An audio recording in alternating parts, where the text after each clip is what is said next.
pessoal, eu sou a Poli Lucena e no vídeo de agora você vai estudar sobre a reprodução independente da fêmea do Strongyloides stercoralis. O que? Fêmea do Strongyloides stercoralis? Sim, Strongyloides stercoralis é aquele verme que vai fazer parte do grupo dos geoelmintos que precisa passar lá no solo para poder fazer o seu desenvolvimento, aí, o seu ciclo biológico. E vocês vão observar que ele tem um ciclo que é parasitário, onde a gente tem a fêmea partenogenética 3Ns, que vai ter estruturas masculinas e femininas, então ela consegue produzir seus ovos, se autofecundar e liberar esses ovos nas fezes. É essa fêmea que vai se desenvolver no organismo humano e ser infectante para o ser humano.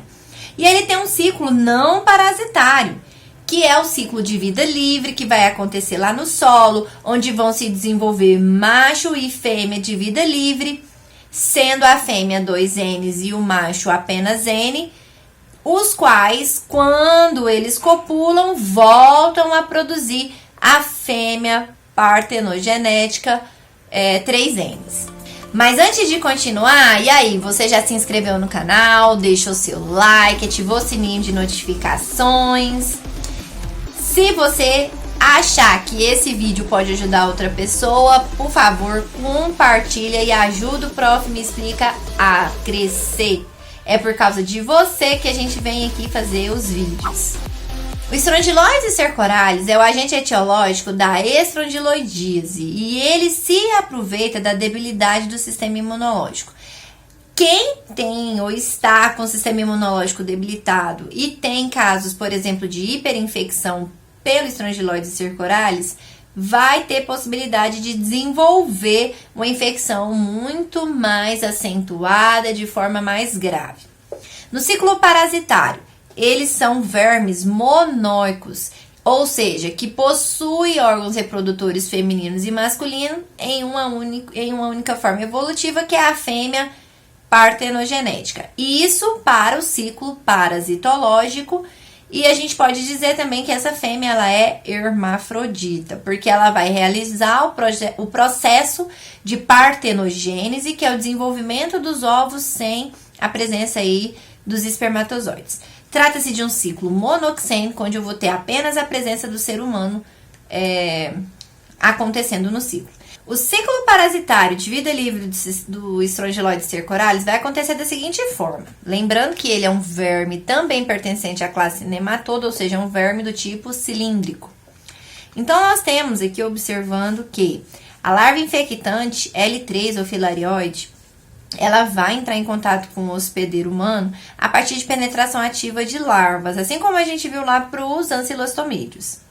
Dentro do organismo humano, ela vai cair também na corrente sanguínea, migrar através das grandes e pequenas circulação para poder chegar no pulmão, onde ela precisa sofrer uma equidise, uma muda, ou seja, passar para um estágio mais avançado da sua larva, fazendo o que a gente chama de ciclo de Loss. A partir daí, ela reacende via trato respiratório para ser deglutida e cair lá no intestino delgado.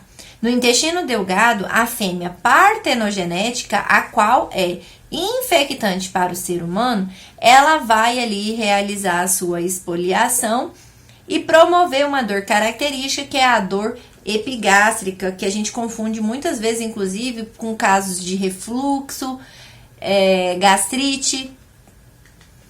A partir daí, a fêmea partenogenética pode produzir os ovos, que serão eliminados lá nas fezes.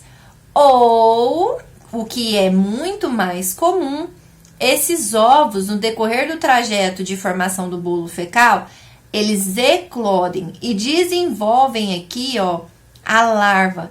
Então, ele libera a larva e não os ovos lá nas fezes. Sendo importante a gente entender, então, a morfologia dessas larvas para poder estar dando um diagnóstico mais correto possível para o Strongyloides stercoralis. Importante, aqui a gente pode observar nas fezes a ocorrência de sangue, que é o que a gente chama de melena. Além disso, aquela larva rabiditoide que foi eclodida ainda no organismo humano, ela pode ser um mecanismo de autoinfecção, ou seja, se desenvolver numa larva filarioide, a qual vai fazer todo esse ciclo a partir da primeira seta em azul, voltar aí para o pulmão, passar para o próximo estágio, reacender, ser deglutida e voltar para o intestino delgado. Ou ela pode ir lá para o solo, quando ela for, por exemplo, eliminada nas fezes. Nas fezes, ela pode seguir dois caminhos.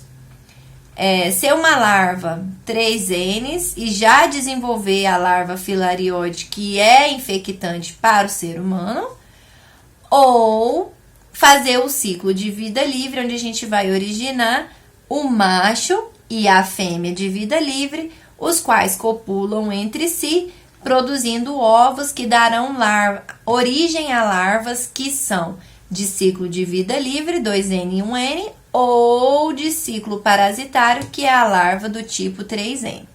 Então, basicamente no solo, no ciclo parasitário, a larva rabiditoide eliminada vai passar por L1, L2 até se tornar L3, a qual é infectante para o ser humano.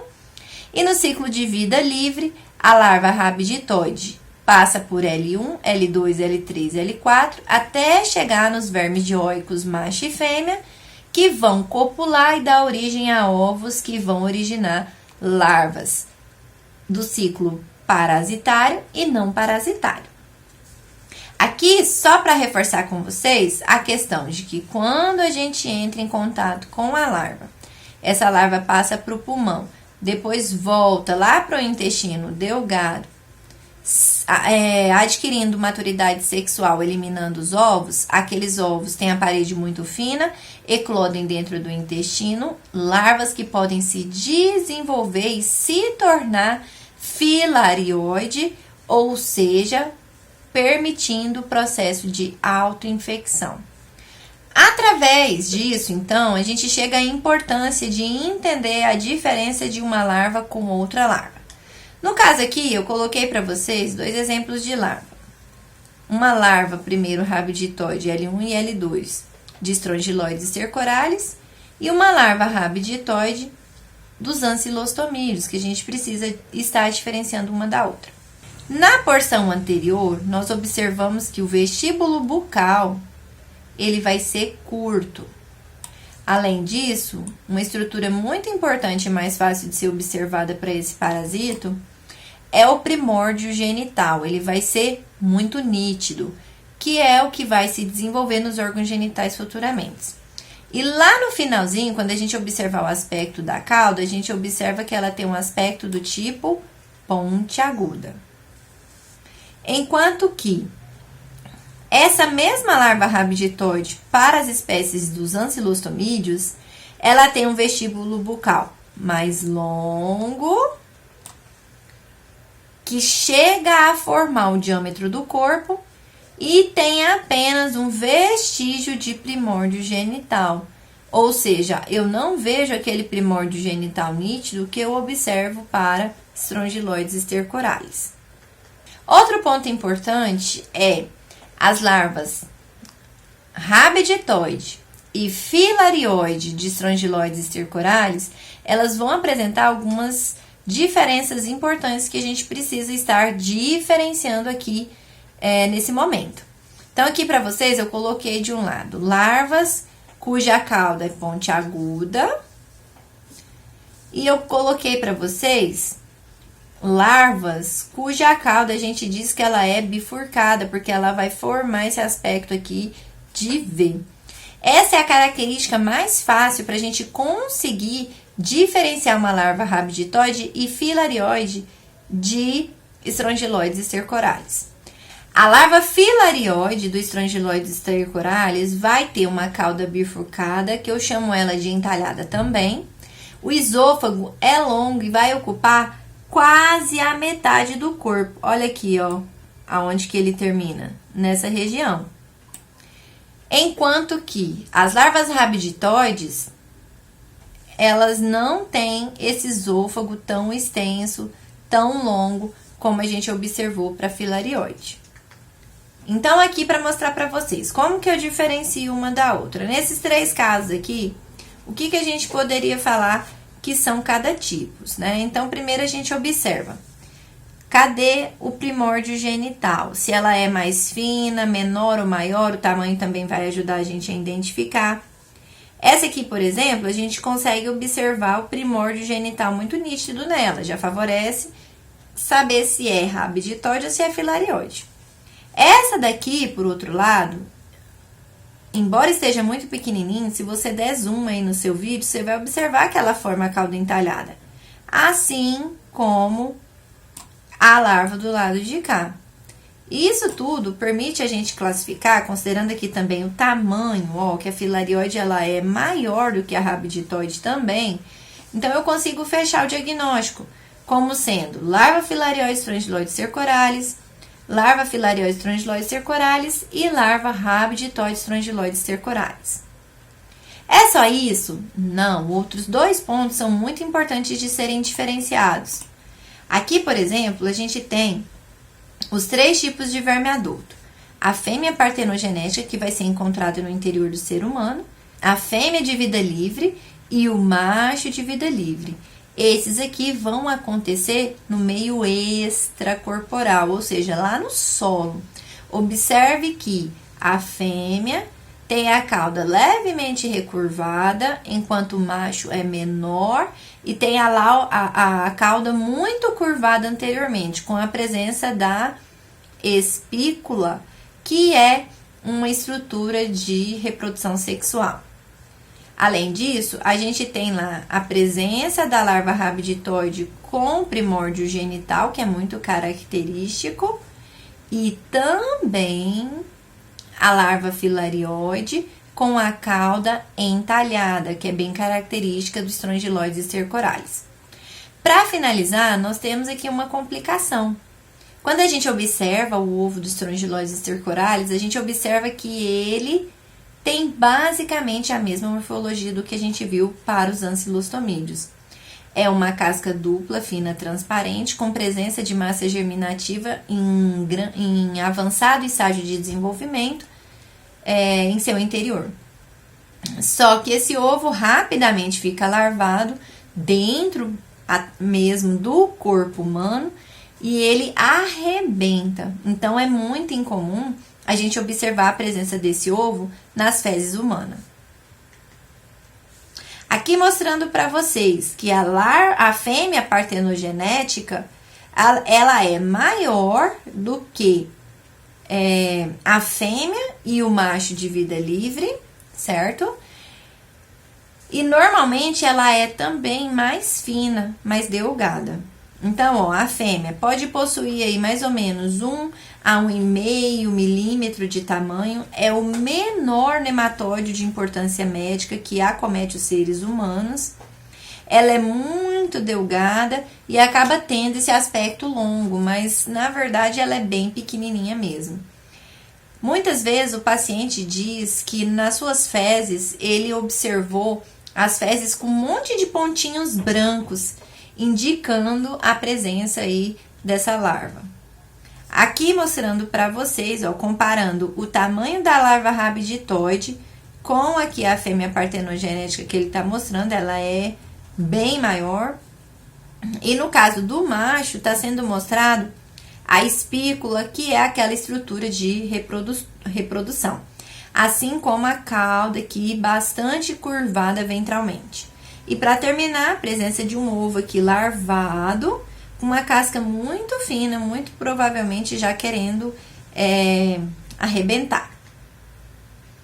Como que vai ser a patogenia? Da mesma forma que a gente observou para os eumintos na aula passada, se você não viu a aula de eumintos, você vai clicar aqui em algum dos lados, eu ainda não me acostumei com qual é o lado certo, para você estar observando a aula de ancilostomídeos e vendo as diferenças que ele tem com strongyloides cercoralis. Mas em sua patogenia, basicamente, por conta das informações que coincidem, nós vamos ter algumas informações em comum. Por exemplo, a forma de infecção também vai ser penetração ativa de larvas pela pele. Então, aquela questão de quem anda descalço, por exemplo, em solo contaminado.